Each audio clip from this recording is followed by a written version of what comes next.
Actual क्या मुद्दा रहा होगा इन कॉकरोच पार्टी का? एक्चुअल मुद्दा था कि सीजीआई सूर्यकांत वर्मा ने एक स्टेटमेंट दिया था, जिसके चलते उन्होंने कहा था कि जो भी लोग वेले बैठे हैं, जिनको काम नहीं मिलता है, या बेरोजगार लोग हैं, जिन पे कोई काम नहीं है, जिनको काम करना आसान लगता नहीं है, जिनको काम करना ही नागवारा गुजरता है, वो लोग इस प्रकार की आरटीआई वगैरह लगाने का परचम करते रहते हैं और दूसरा कोई उन पे काम नहीं होता है, तो ये देश को खा रहे हैं, कॉकरोच के समान है। फिर उन्होंने ये मामला बढ़ गया, उसके बाद में उन्होंने ये स्टेटमेंट बदलने का भी प्रयास किया, लेकिन बदलने का कुछ फ़ायदा नहीं हुआ। उन्होंने कहा कि मीडिया ने इस मेरे स्टेटमेंट को अलग गुत्थी के समान बना दिया है, जो अब सुलझना मुश्किल हो रही है। ये गुत्थी सुलझना अत्यंत प्रगाढ़ हो चुकी है, लेकिन अब आने वाले दिनों में इसका क्या परिणाम होने वाला है, ये जो सिक्स की बॉल उठी है, वो कहाँ जाके लैंड करने वाली है, कोई पता नहीं है। लेकिन आने वाले समय में इस कॉकरोच पार्टी का क्या होने वाला है, क्या नहीं है। इंडिया में तो इसके ट्विटर अकाउंट्स भी बैन कर दिए गए हैं, लेकिन इंस्टाग्राम अकाउंट है वो बोट अकाउंट के थ्रू चलाया जा रहा है। इस इंस्टाग्राम अकाउंट पर इतने फेक फॉलोअर्स हैं, जिनमें क्वांटिटी के तौर पर 50% के आसपास के बोट अकाउंट, जो बोट अकाउंट इट मीन्स कि जो बोट का मतलब खेती करना, जो कंप्यूटर बेस्ड ही होते हैं, इनके अलावा वहाँ उन अकाउंट्स का कोई औचित्य नहीं होता, सिर्फ कंप्यूटर की खेती होती है, इसलिए उनको बोट अकाउंट बोला जाता है। बोट अकाउंट इसका एक तथ्य जो इसका एक तथ्य इजराइल के प्रधानमंत्री नेतन्याहू ने भी कहा था कि जो ईरान और इजराइल के मध्य युद्ध चल रहा था, उस समय पाकिस्तान ये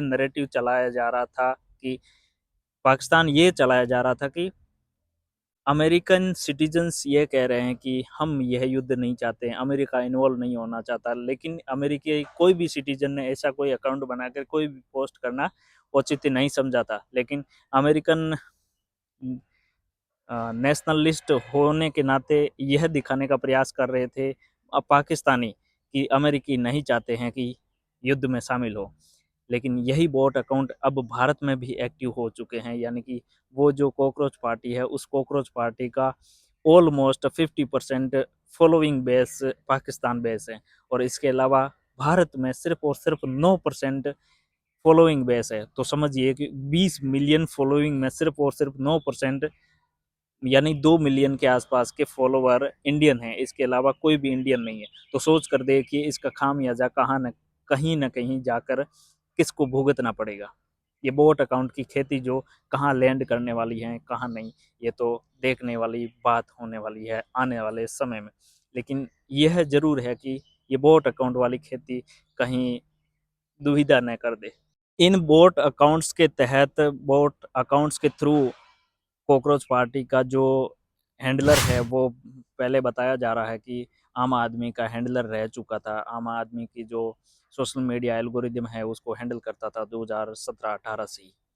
तो सोचने वाली बात है कि आज वो अमेरिका में रहता है, और उसने कुछ हद तक मास कम्युनिकेशन और मीडिया जर्नलिज्म और जो पीआर कैंपेनिंग होती है, उसकी स्टडी कर रखी है। उसकी पढ़ाई करने के बाद में ये चीज़ें निकाल कर लाना बहुत ही मुश्किल चीज़ें होती हैं, लेकिन ऐसा एल्गोरिदम उसने सेट किया है, तो कुछ हद तक उसने पहले भी सोच रखा होगा।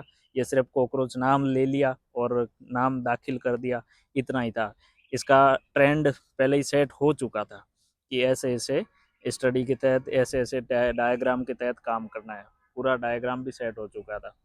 अब देखने वाली बात है कि आने वाले टाइम में क्या इस पर गाज गिरने वाली हैं, और बताया जा रहा है कि उन्होंने जो 2-3 पैरामीटर सेट किए थे, कि वो पैरामीटर कहाँ तक सही साबित हो रहे हैं। वो कह रहे हैं कि एजुकेशन मिनिस्टर को